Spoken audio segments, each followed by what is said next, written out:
Opinion plurielle. Opinion plurielle, une émission d'échange d'idées. Opinion plurielle, c'est du lundi au vendredi de 7h15 à 8h. Oui, Opinion plurielle, c'est nulle part ailleurs, rien que sur les ondes de la radio nationale. Opinion plurielle, 45 minutes d'échange, en toute liberté, en toute responsabilité, rien que sur les antennes de la Maman des radios. Et comme d'habitude, sur les ondes de la Voix du Sahel, le travail se fait en équipe. Et l'équipe de ce matin est composée de Zakaria Boulouedou, l'homme à la cravate rouge. Oui, le Sonrail, le garçon de Fadjo.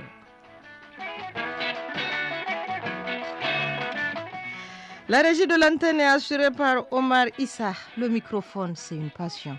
C'est une affaire de Aïcha Kaka, la reine des Paris. Bonjour à tous et à vous tous, bienvenue à la tribune de libre expression en toute liberté et nous sommes ravis de vous retrouver tous au mieux de votre forme pour les échanges. Il est de tradition depuis quelques semaines d'échanger avec vous sur les préoccupations de l'heure qui concernent surtout les communautés rurales. Ce matin aussi, cette opportunité vous est offerte de parler sur la résilience de ces communautés rurales et le centre de réflexion porte sur quels défis pour la résilience des communautés rurales au Niger. Quel défi pour la résilience des communautés rurales au Niger. Pour mieux cerner l'orientation de ces échanges, nous avons d'abord tendu notre micro à quelques citoyens pour avoir leurs avis sur le sujet et la question principale est quel défi pour la résilience des communautés rurales au Niger. Écoutons leurs réactions. C'est-à-dire ils sont confrontés à beaucoup de problèmes, dont entre autres à diverses maladies, parce qu'avec les eaux dormantes, il y a aussi la propagation du paludisme, parce que c'est le moment où la plupart ils viennent des villages reculés, ou bien peut-être que c'est pour venir s'installer et puis chercher un gagne-pain, un petit boulot. Ce qui fait que des fois même d'amener leurs enfants à l'école, ça cause beaucoup de problèmes. L'aspect de la vulnérabilité, dans un premier temps, la municipalité peut faire quelque chose pour ces gens-là, à leur faire comprendre, à les civiliser aussi. Ils ne sont même pas obligés de se mettre dans des conditions pareilles. Les vulnérables, effectivement, sont le plus touchés. Vous avez un malade, avant vous pouvez sortir tout de suite, un voisin ou un passant peut vous secourir. Aujourd'hui, il n'y en a même pas parce que les gens ont peur des routes secondaires. Il y a le problème entre éleveurs et agriculteurs. Donc à chaque fois quand c'est la saison pluvieuse, il y a toujours le même problème, c'est de voir dans la mesure du possible comment aider ces gens et que chacun se retrouve au niveau de sa production. Il y a les problèmes aussi de champs. Déjà, il y a un risque d'inondation. Il y a aussi l'ensablement du fleuve Niger et qu'il y ait aussi beaucoup de sensibilisation au niveau des villages pour qu'il n'y ait pas d'éventuels risques de bagarres. À mon avis, les défis pour la résilience des communautés vulnérables au Niger, je peux dire qu'il y a la sécurité pour mieux se préparer par rapport au choc climatique, c'est-à-dire il y a l'irrégularité des pluies. Maintenant, ces pluies-là, même quand elles viennent, elles sont inégalement réparties dans le temps et dans l'espace. Il y a également un défi de sécurité alimentaire et de sécurisation des moyens d'existence.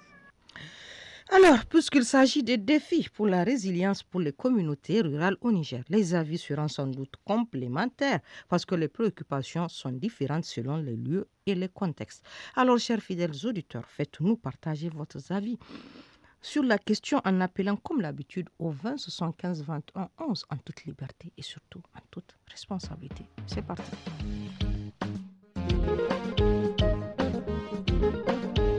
الله لا إله إلا الله الله لا إله إلا الله محمد رسول الله. Un auditeur, allô? Allô? Ouais.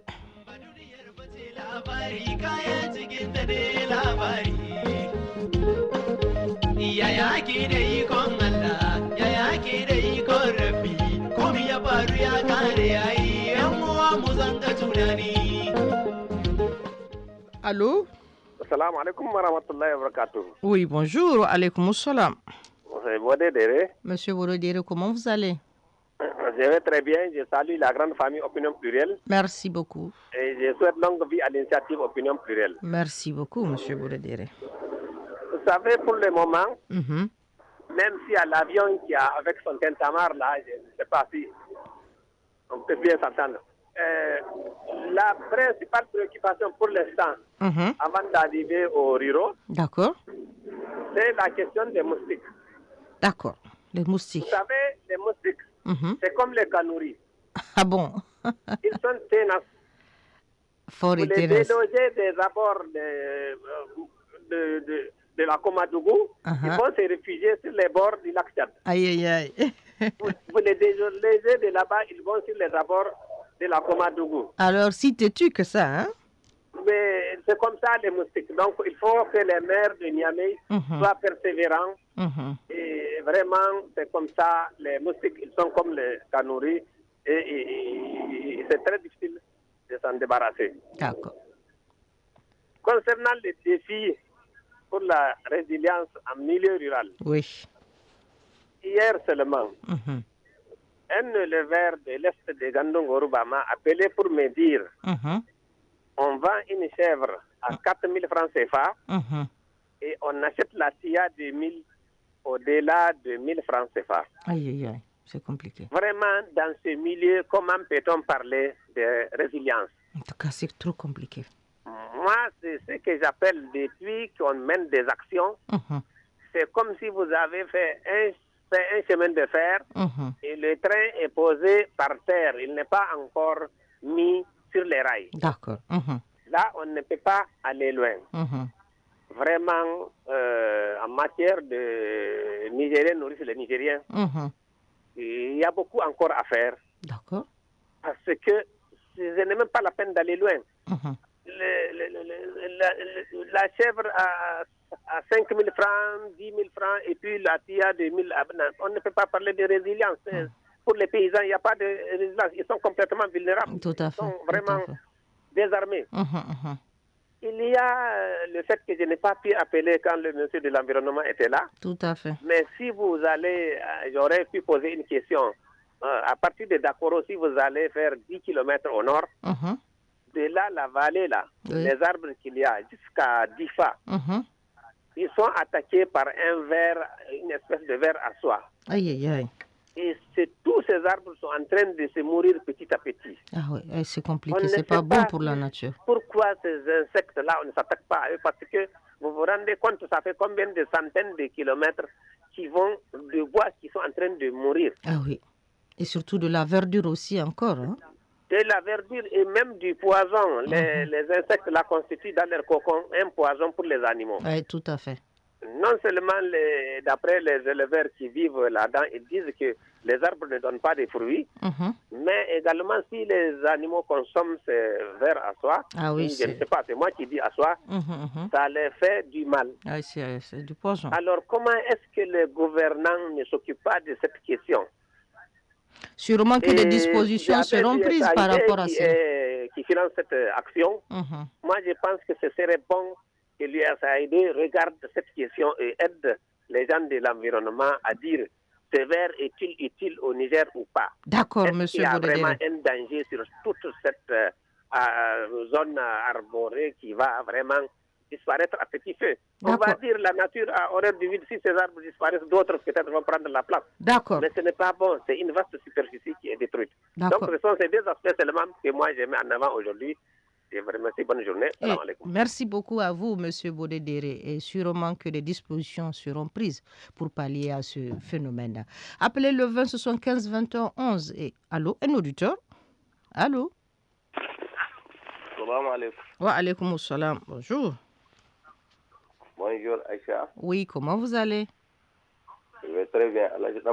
Allah Amatole, bienvenue sur les antennes de la Voix du Sahel.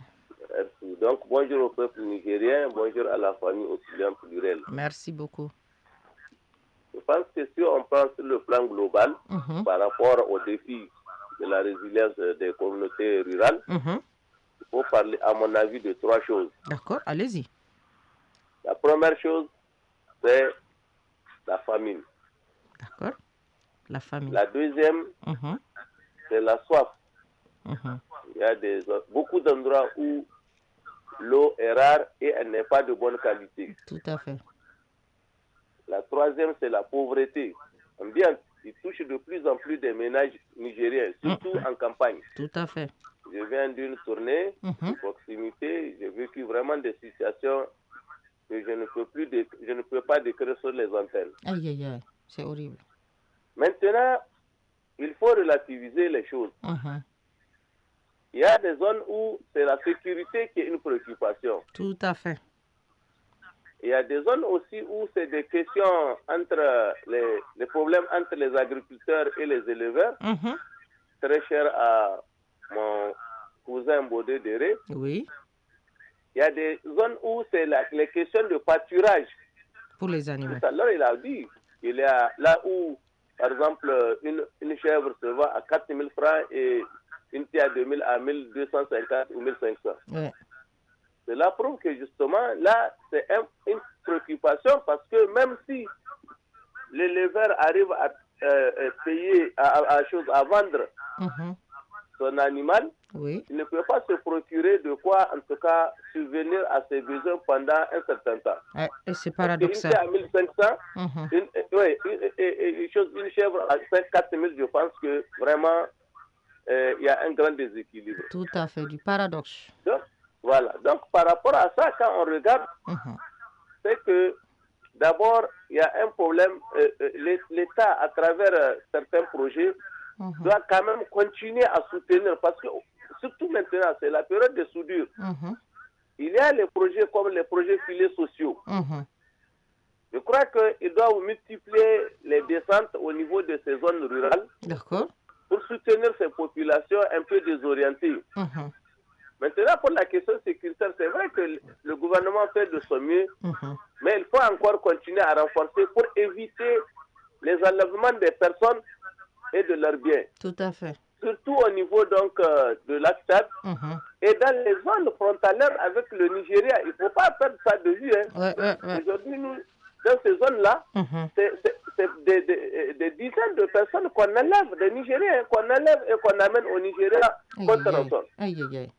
Là, il ne faut pas perdre de vue cet aspect. Et ça, c'est le rôle de l'État, c'est le rôle du gouvernement. Tout à fait. Maintenant, les populations elles-mêmes, elles doivent se dire que aujourd'hui, nous sommes dans une période hivernale. Nous souhaitons que l'hivernage soit fécond. Mais quand elles vont gagner ce qu'elles doivent produire là, il ne faut pas bazarder ça. En tout cas. Il faut qu'elles conservent parce que s'il y a des années meilleures, il y a aussi des années qui ne le seront pas. Ah oui, c'est ça le système de la vie. La nécessité d'être très prudent et surtout faire en sorte qu'ils ne puissent pas gaspiller ce qu'ils auront à gagner à travers des jeux de hasard, à travers des voyages par-ci, par-là, ou des petits trucs en tout cas qui n'apportent rien sur le développement de la communauté. Ça, c'est des pratiques dans les villages. Tout à fait. Donc vraiment, je pense que là, c'est le rôle des communautés. Tout à fait.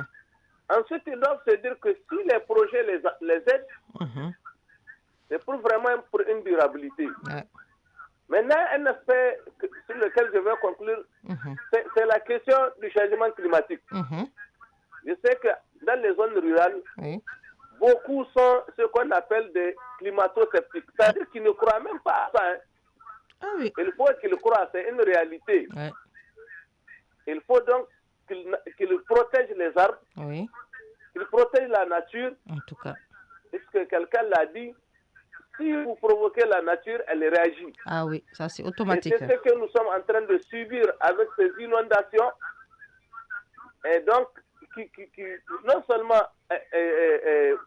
font en sorte que nos paysans n'arrivent pas à récolter, surtout ceux qui produisent par exemple le riz, même le mil, souvent les inondations nous provoquent beaucoup de pertes. Ah oui, ça envahit les champs, tout à fait. Donc, d'une manière générale, je crois que chacun est responsable.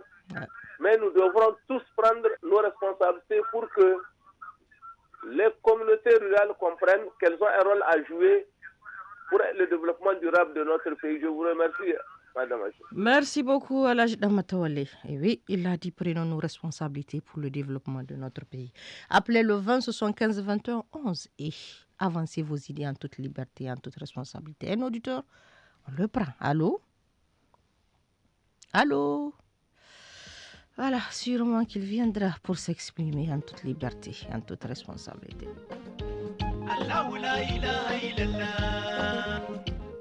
Allô? Allô, salam alaikum. Wa alaikum salam. Wa alaikum salam wa rahmatullahi ta'ala wa barakatuh. Bonjour. Bonjour. Oui, comment vous allez? Je me porte à merveille. Vous êtes accompagné de votre révèle auditeur Harouna Defi, département de Bouza, village sous-commune rurale de Tama. Oui, monsieur Harouna, bienvenue sur les antennes de la Voix du Sahel. Et je salue la grande famille de Opinion Pluriel. Merci beaucoup, monsieur Harouna. Et merci concernant cette résilience-là. On est à l'écoute, Inch'Allah. Et la résilience-là, vous savez qu'il y a des caractères et aussi il y a des choses que nous devons éviter concernant la résilience, quoi. D'accord, lesquelles? Quelles sont les choses qu'il faut éviter? Concernant la pauvreté là que vous voyez, il y a la pauvreté ici au Niger. Tout à fait. Et on doit l'éradiquer, hein? Et encore, il y a aussi la situation aussi de la famille. D'accord. Oui. Et concernant tous les trucs là, les inondations là qu'on est en train de faire. Vraiment, nous souhaitons, Inch'Allah, tout va passer, Inch'Allah. Inch'Allah, un peu de résilience et tout sera comme sur des roulettes. Appelez le 20. Merci beaucoup, monsieur Harouna. Et un bonjour spécial à toute la population de Bouza. Appelez le 20 75 21 11 et avancez vos idées en toute liberté, en toute responsabilité. Un auditeur? Assalamu alaikum. Wa alaikum salam wa rahmatullahi ta'ala wa barakatuhu. Bonjour. Bonjour, madame. Oui, comment vous allez? Oui, ça va, que la compagnie de M. Maïki, fils de Mariama de Gaïa. D'accord, monsieur Zakou. Comment vous allez? Allez-y pour le sujet du jour. Pour le thème, oui. Je vais prendre 3 choses. Allez-y. Déjà, on dit, quand on prend la pauvreté, il y a la pauvreté. D'accord. Maintenant, comment on va faire pour lutter contre la pauvreté là? Une très grosse question, monsieur Zakou. Voilà. La deuxième chose, il y a la famine. D'accord. Comme les gens ont dit. Maintenant, comment on va faire pour lutter contre la famine là? Une très belle aussi question, monsieur Zakou. Voilà. La troisième chose. D'accord. Concernant l'agriculture, ils ont dit qu'il y a le conflit entre agriculteurs et éleveurs. D'accord. Maintenant, quel processus on va faire pour lutter contre ce conflit-là entre l'agriculteur et l'éleveur? Une question très Dieu importante. merci au Niger. Oui. Il y a plusieurs structures qui sont installées. Bon, je ne vais pas rentrer dans le détail, mais je vais de différentes structures là. Comme il y a les COFODEP, COFO communal, COFO de base. Ce sont les structures qui luttent contre le conflit entre les acteurs ruraux. D'accord. Donc ça, je fais un appel aux autorités, aux barreurs de fonds qui accompagnent les gens de renforcer leur capacité. D'accord, c'est une très belle chose, monsieur Zakou. Merci. Voilà. Sûrement Merci. que les autorités... Bonne journée. Merci beaucoup. Sûrement que les autorités sont à l'écoute et ils ont entendu votre appel. Appelez le 20 75 21 11 et avancez vos idées en toute liberté, en toute responsabilité. Allô, un auditeur, allô? Bonjour Aïcha. Oui, bonjour Alhaji Mohamed. Bonjour à tous les auditeurs. Merci beaucoup. Bon, la question de résilience étant admise comme étant une question de survie par rapport aux populations rurales, oui. Vraiment le premier aspect qui vient à l'esprit, c'est la question alimentaire. D'accord. C'est de ne pas mourir de faim. Tout à fait. De ne pas être épuisé par l'absence d'alimentation. Parce que la problématique de l'alimentation, c'est pas seulement que la mort, mais c'est l'épuisement qui peut favoriser l'émergence de petites maladies de rien du tout, qui auraient pu être contenues lorsqu'on mange bien, on dort bien, on a l'esprit tranquille. Donc aujourd'hui, vraiment, s'il y a le grand problème numéro 1, c'est la résilience alimentaire. D'accord. Il faut faire en sorte que les populations rurales aient l'alimentation à côté. L'alimentation, ça ne veut pas dire seulement les grains. L'alimentation, c'est l'eau, c'est la nourriture. C'est les deux éléments d'abord. Lorsque la population rurale a ça avec elle, l'autre élément qui suivrait, c'est la sécurité. D'accord. Et lorsqu'on parle de sécurité, il faut prendre tous les aspects. Ce n'est pas seulement la sécurité liée au terrorisme ou au banditisme, mais c'est aussi cette sécurité liée à ces conflits ou à l'instabilité sociale, due certainement à ce qu'on appelle l'absence de cohésion communautaire. D'accord. Et Aïcha, la cohésion communautaire aujourd'hui, il faut que l'État en fasse un programme national. D'accord.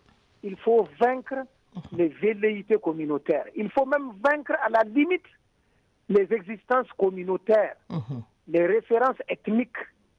Il faut tout faire pour les faire disparaître. Tout à fait. L'Europe a pu se développer grâce à ça, grâce aux actions pour aplanir l'appartenance à un groupuscule communautaire. Tout à fait, un clan. Si le Niger laisse ça passer, un jour, ça va être une bombe à explosion. Aïe, aïe, aïe. Partout où on a fait la promotion de ces questions ethniques, on a fini par la catastrophe. Ah oui, ça a été... Il faut développer la citoyenneté, il faut développer l'appartenance commune à une communauté humaine qui n'a pas de couleur, qui n'a pas de référence autre que celle d'appartenir à l'État. C'est juste. Parce qu'aujourd'hui, ce que beaucoup de gens oublient, toutes les communautés ethniques dont on parle, dès qu'on recule dans l'histoire, ça n'existe pas. Tout à fait. Ça disparaît avec le temps. Vous reculez, vous n'allez plus trouver une ethnie, il n'y en a pas. Il n'y a que des communautés humaines. Ouais. Eh bien, si les ethnies se sont créées au fil de l'histoire pour se protéger, aujourd'hui, on n'en a plus besoin. Vraiment. Il faut faire en sorte que nous nous référions à l'identité nationale. À cette force-là qui doit faire en sorte qu'on doit avoir un État fort qui doit être là présent pour protéger surtout les populations rurales. Tout à fait. Parce que s'il n'y a pas d'eau, s'il n'y a pas à manger, s'il y a des incertitudes quant à l'alimentation, quant à la production, les gens vont toujours se référer sur les identités qui, en réalité, ne leur permettent que de se fracasser les uns contre les autres. Et on n'en a vraiment pas besoin. On n'en a pas besoin. Le Niger n'en a pas besoin. Donc, vraiment, l'effort doit venir de l'État. Tout à fait. L'État doit être attentif. C'est vrai, l'État lui-même, il est aujourd'hui résilient. On ne peut pas parler d'un État développé. L'État développé, c'est l'État où les ressources atteignent les problèmes. L'État sous-développé, c'est l'État où les problèmes atteignent les ressources pour être résolus. Et parfois, certains problèmes vont attendre des années. C'est compliqué. Et aujourd'hui, l'évolution climatique, le changement climatique que moi j'appelle évolution climatique, il faut tenir compte, puisque le climat va toujours évoluer. Il va évoluer dans un sens critique quelque part et dans un sens positif ailleurs. Là où c'est dans un sens critique, il n'y a que l'État qui puisse être là pour dire voilà ce qu'il faut faire pour s'en prévenir. Pour créer la résilience, il n'y a que l'État qui doit être là pour faire en sorte que des programmes préventifs soient là, des programmes curatifs soient là, et des programmes de développement puissent accompagner pour que le Niger sorte de cette misère, de cette pauvreté. C'est juste. Merci beaucoup. On doit se référer à l'identité nationale, comme l'a dit M. Mahamadou Issa. Appelez le 20 75 21 11 et avancez vos idées en toute liberté, en toute responsabilité. Un auditeur, allô? Allô? Oui, allô, la reine de Paris, bonjour. Oui, bonjour, M. Hamid, comment vous allez? Ça va très bien, et la famille? La famille se porte très bien, comme un charme. Oui, merci. Allez-y pour le sujet du jour. Bonjour à toute la famille Opinion Plurielle. Merci beaucoup.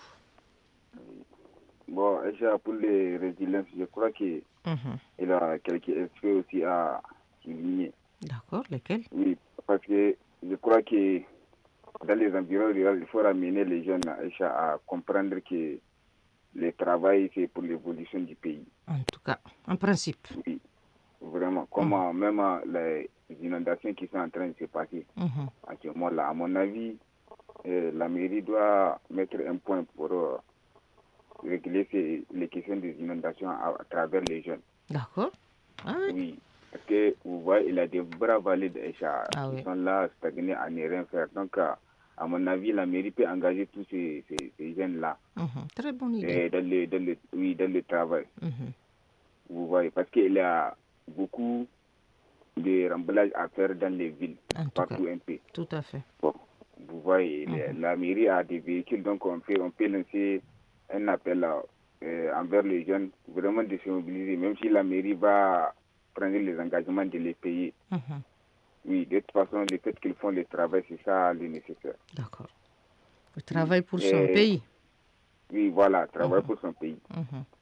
Vous voyez. Donc, il y a aussi, sur les cultures, c'est vrai, les gens ont presque dit, mais je crois qu'il faut les appuyer sur les cultures de contre-saison aussi. Oui. Et vraiment, il faut bien les sensibiliser parce que on les dit de faire les cultures, mais faire la sensibilisation, ça ne va pas aller. Ah, tout à fait. Oui, et il faut leur donner l'utilité de la sensibilisation aussi. Oui. Et il y a aussi vraiment dans le cadre de la famille. D'accord. Oui, l'éducation familiale, c'est en train d'échapper aux gens maintenant. Elle est importante, l'éducation familiale. Vraiment. Voilà, il y a vraiment des comportements qui ne sont pas des comportements des enfants doivent adopter. Des bons comportements. Voilà, des bons comportements de la famille devraient faire apprendre à un enfant. Tout à fait, c'est juste. Oui, vraiment. On a trouvé un temps où vraiment la famille éduque les enfants, mais maintenant, ce n'est pas le cas. Aïe, c'est dommage. Vraiment, il faut revoir ça. D'accord, un changement de comportement. Voilà, il faut mettre un accent aussi sur l'éducation à l'école aussi. D'accord. Oui, vraiment, là aussi, c'est un autre aspect qu'il faut souligner. D'accord. Oui. Envoyer les enfants à l'école, maintenir les filles à l'école. Envoyer les enfants à l'école. Tout à fait. Oui, et au niveau de l'école même, il faut revoir les enseignants, vraiment. D'accord, le niveau des enseignants. D'accord. Les contrôler aussi. D'accord, c'est important. Oui. Ok, Aïcha, bonne journée. Abdelhamid depuis Terra. Merci beaucoup. Un coucou à toute la population de Terra. Appelez le 20 75 21 11 et avancez vos idées en toute liberté, en toute responsabilité. Quel défi pour la résilience des communautés rurales au Niger? Un auditeur? Allô? Allô? Aïcha, bonjour. Oui, bonjour, monsieur Dandiné. Alhamdulillah, je vais très bien. Et la famille? La résilience. Oui, monsieur Dandiné. Moi, je pense tous les problèmes, c'est la démographie. D'accord, la démographie galopante. Vraiment un grand emploi au Niger. En tout cas. C'est ça. C'est compliqué. Maintenant, il faut que les jeunes mettent en tête l'avenir du pays là. Oui. Ça les appartient. En tout cas, ils sont à l'écoute, les jeunes. Ceux qui sont fatigués, ils sont fatigués. En tout cas. Et aujourd'hui, Aïcha, les jeunes n'aiment pas travailler. Et c'est dommage. Les jeunes n'aiment pas aller dans les champs. Les jeunes n'aiment pas aller pour faire l'élevage. Ah oui.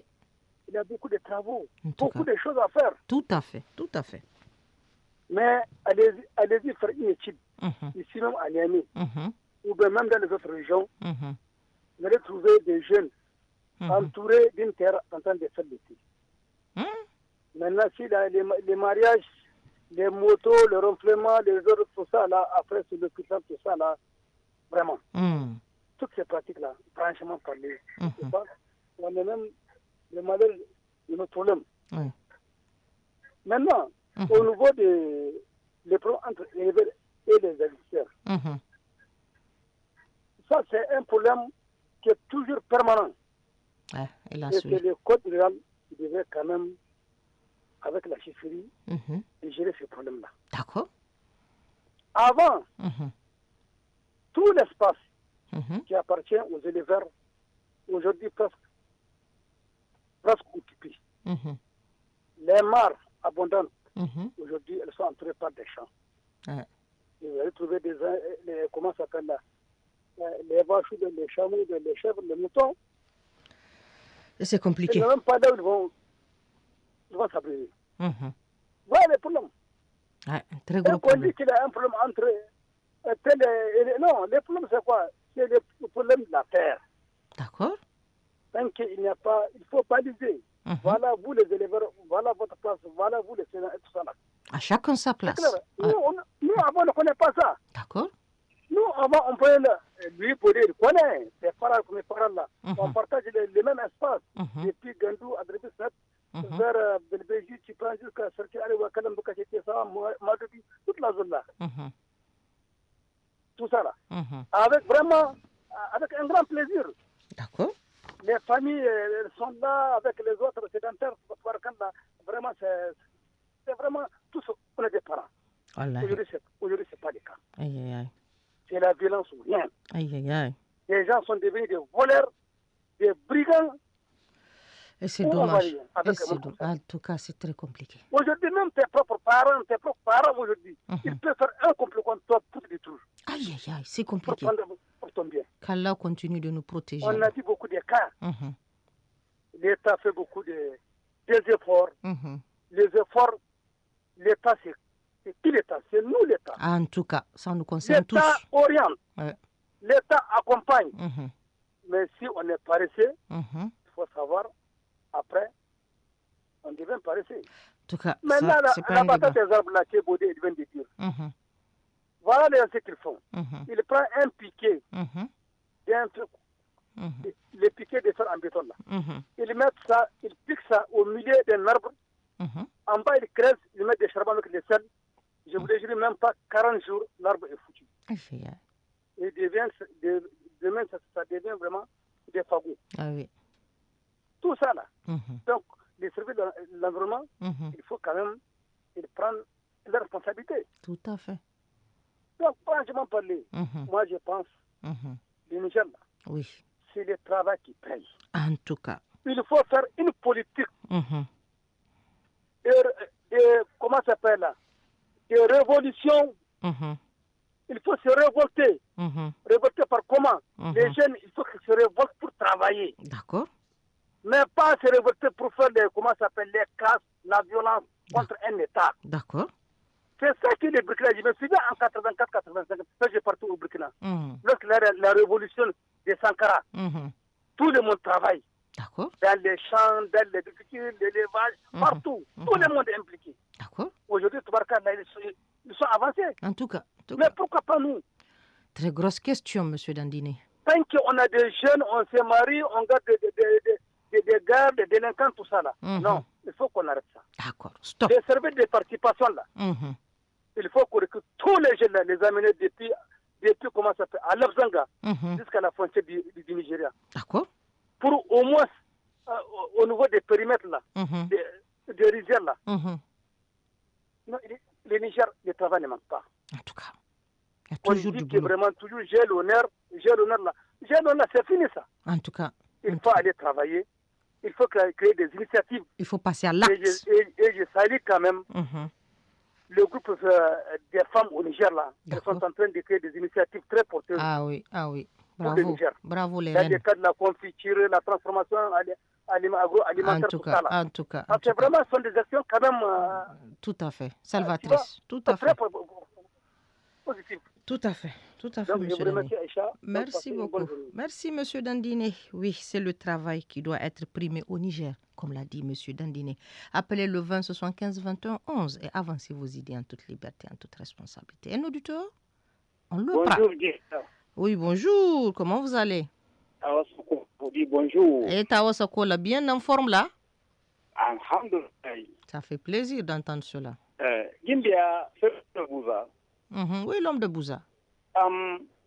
Vous savez, au Niger, il y a eu beaucoup d'actes de gouvernement, des ONG et de différents projets pour la population. D'accord. Le problème, si vous voyez certains projets, les Keta, Tarka, projet quelque part de la région de Gaïa, après le projet, il n'y a pas le suivi de réalisation effectuée. Un problème de suivi alors? Ah oui. Au démarrage, il n'y a pas suivi et après, à la fin du projet, un an après, il n'y a aucun impact. Aïe, aïe, aïe, c'est compliqué. Merci. Bonne journée, Dimbia. Merci beaucoup. Un bonjour à toute la population de Tawa, Lélé. Appelez le 20 75 21 11 et avancez vos idées en toute liberté et en toute responsabilité. Quel défi pour la résilience des communautés rurales au Niger. Wa alaikum salam, monsieur Djibo. Bonjour. Oui, bonjour pour toute la famille de tout le Niger. Merci beaucoup, monsieur Djibo. Oui, c'est depuis les années Guéro. Depuis Aïcha, Dieu n'a pas créé l'homme par hasard. D'accord. La réflexion et l'analyse après l'action. D'accord. L'on doit savoir quoi faire et quoi ne pas faire. C'est juste. Et la faim, la pauvreté, c'est le travail qui va buter ça. D'accord. Nous devrons revaloriser notre terre. Nous devrons mettre en valeur vraiment la terre et travailler cette terre-là pour garantir l'autosuffisance alimentaire. C'est juste. Quand c'est garanti, il n'y aura plus de pauvreté et la faim. D'accord. Parce que même si tu arrives à trouver 100 francs ou 50 francs par jour, tu peux économiser. D'accord. Mais quand tu n'as pas garanti le manger, la nourriture n'est pas là pour qui peut te suffire. Mais qu'est-ce que tu trouves, tu vas acheter de quoi manger. D'accord. Vraiment, c'est le travail. D'accord. Donc, les pratiques, oui, il faut passer par les pratiques. D'accord. Les techniques vraiment de travail, l'agriculture, c'est la première des choses. Oui, elle est importante chez nous au Niger. L'agriculture et l'élevage. Nous devrons nous adopter à ça. Nous devrons mettre en valeur vraiment l'agriculture et l'élevage là pour sortir, pour buter la faim et la pauvreté hors nos frontières. D'accord. Oui, c'est le travail. Hein. Le travail, c'est ça l'indépendance. D'accord. Donc que Dieu nous vienne en aide. Amin, amin. Réveillons-nous vraiment pour travailler, c'est tout. D'accord. Ok, merci. Passons une excellente journée. Merci, Monsieur Djibo. Monsieur Djibo l'a dit, Dieu n'a pas créé l'homme par hasard. Chaque être humain doit donner une orientation à sa vie. Et c'est juste. Appelez le 20 75 21 11 et avancez vos idées. Allô, un auditeur? Oui, un auditeur. Bonjour Aïcha. Oui, bonjour, Monsieur Aljouma. Bonjour, ça va, comment va? Ça va très bien, merci. Et Aïcha, la santé? Aïcha, résilience, nous risquons d'être même résiliés. Ah.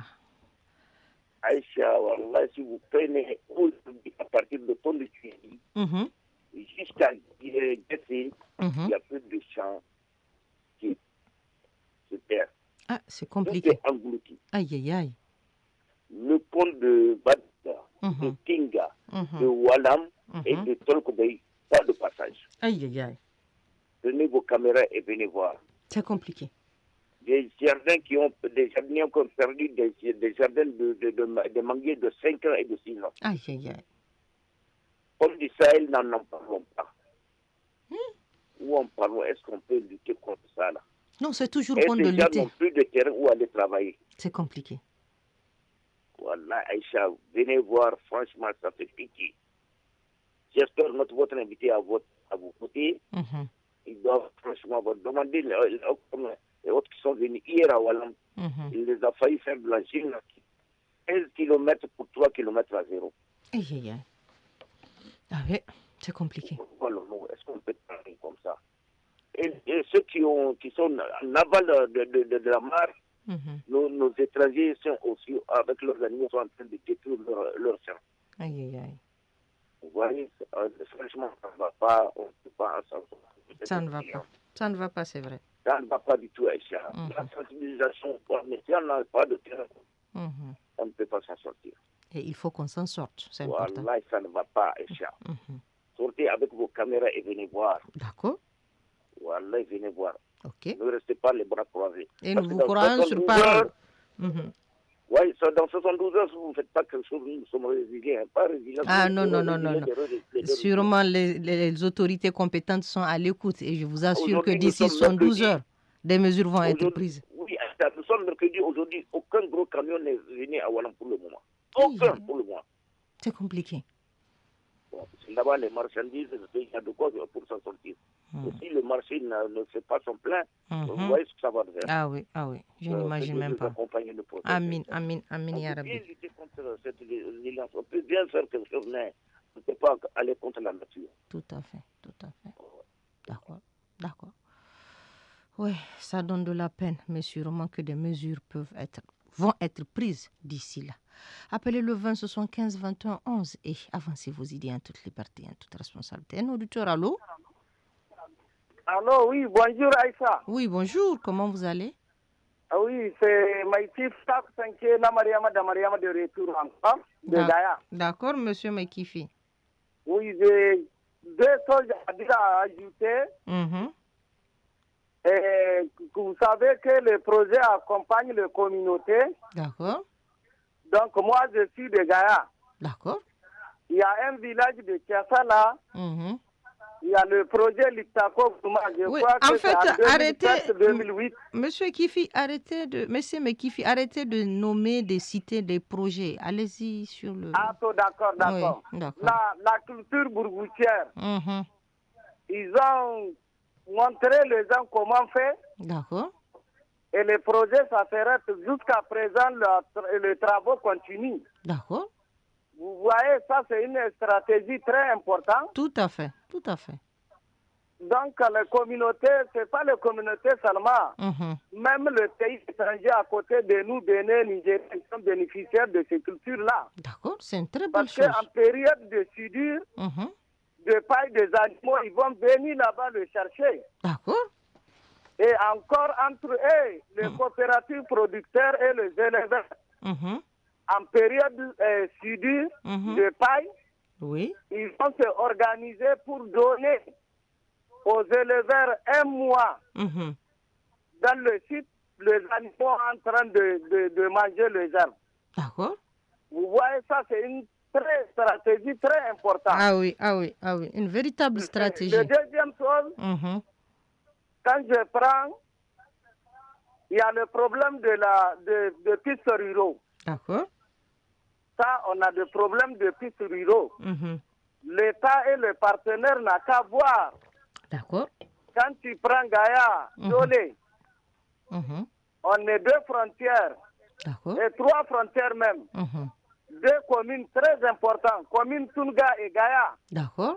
Mais le route est très, très, très dangereux à traverser pour venir à Gaïa et pour aller à Dolé. Aïe, c'est compliqué. Voilà, ça, je lance un appel aux côtés de l'État. D'accord, l'État est à l'écoute. Et le partenaire de nous regarder. D'accord. De nous sauver dans cette situation-là, Aïssa. D'accord, Inch'Allah, ils le feront. Aïssa, encore le troisième sol. D'accord, monsieur Mekifi. Vous savez, Gaïa, il y a des terres cultivées. D'accord. Bon, donc, Dieu merci.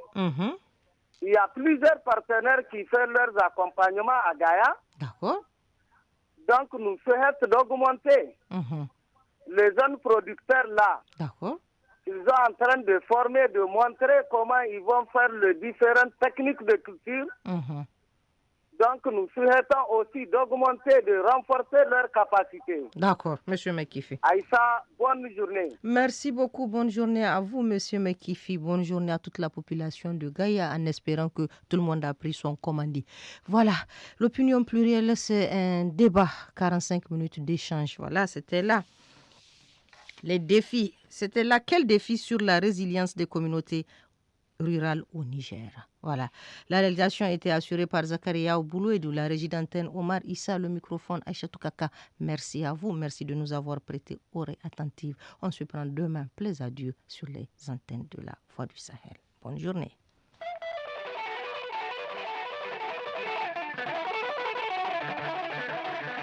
Opinion plurielle. Opinion plurielle, une émission d'échange d'idées. Opinion plurielle, c'est du lundi au vendredi de 7h15 à 8h.